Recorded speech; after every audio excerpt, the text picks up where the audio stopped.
Nó khóc bố đó. Quý nó khóc bố rồi kìa.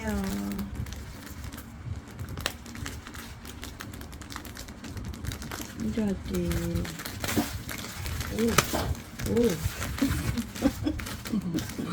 뭐 지저대 뭐나 왜안 줘야 깨지잖아. chích lá rồi chỗ anh chuột kia hết thì chỗ có bó nào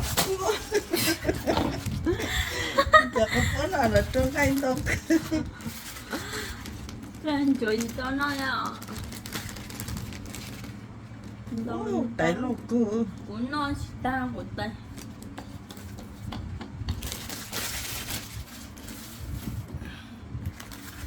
tại có bó nó quên chia cái cổ phấn nó bé两cái à.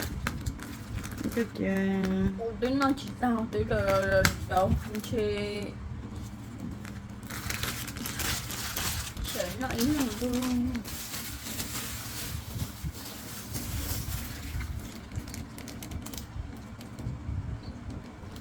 Đâu đấy kia thì chỉ muốn không cho đi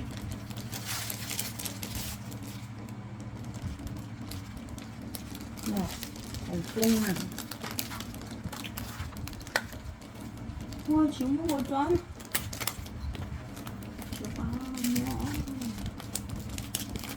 cái của chị ta lại chỉ mua một chén nữa. Ủa, chú có nói vậy đó hả cha ơi chắc cá này nè kiếm ăn đây nữa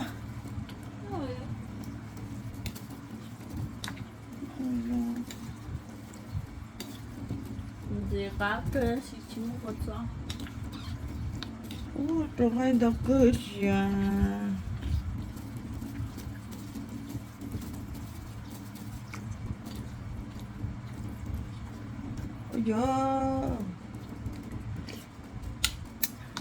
ôi dồi bác qua tá thì cha chú muốn khó trâu đi nè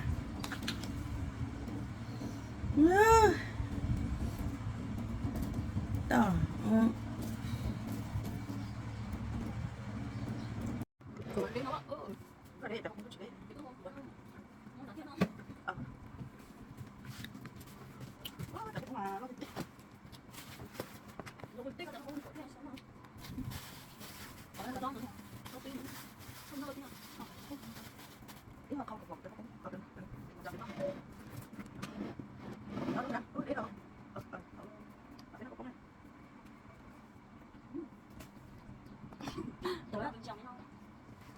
đó là cá chích lợi chứ bà cùng trâu nè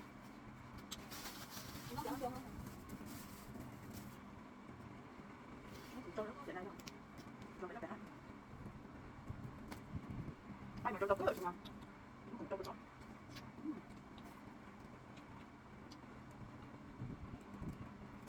ai đi nó dễ to chứ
좋아.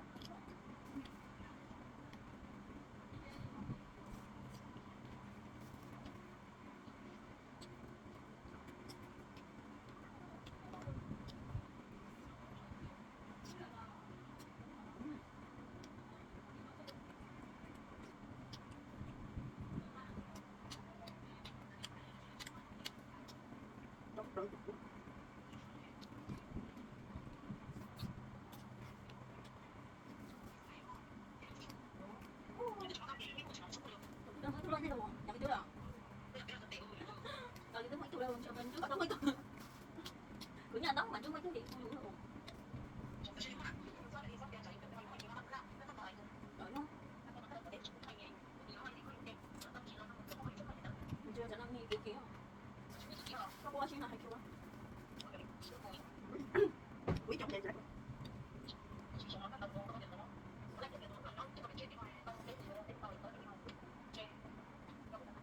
Rồi cái không công như thế nào thì nó thường có chuyện nhau cái phải chuyện cũng giống như nhau.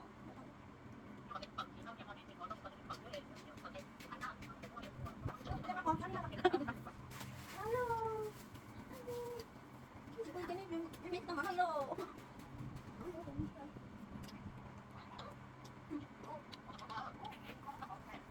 Sai rồi.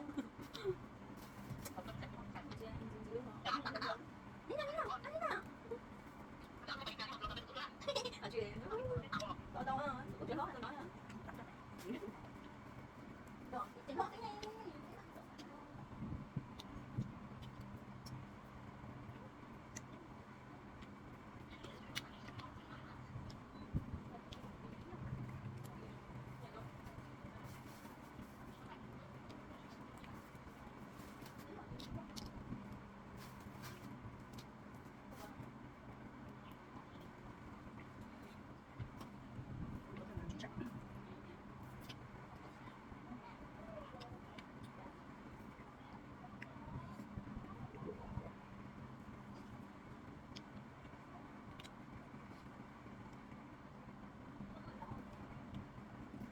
Mà cắt nó đông đó.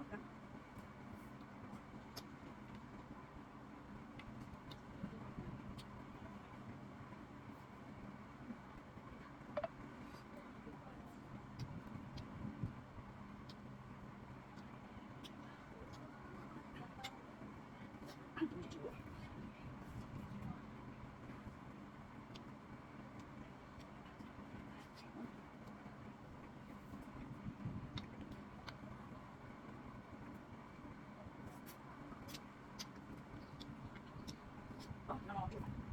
Nó có con chén. Nó cũng đâu chứ, bát cháo. Được không?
Nó sẽ rồi không?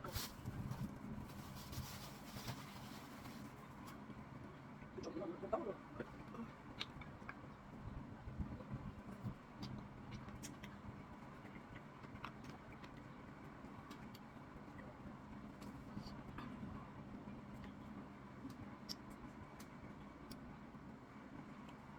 Không được. À, chứ không.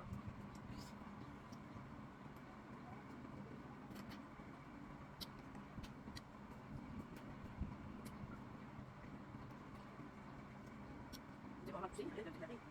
Nó chỗ tầm. Để đi luôn. ăn của nó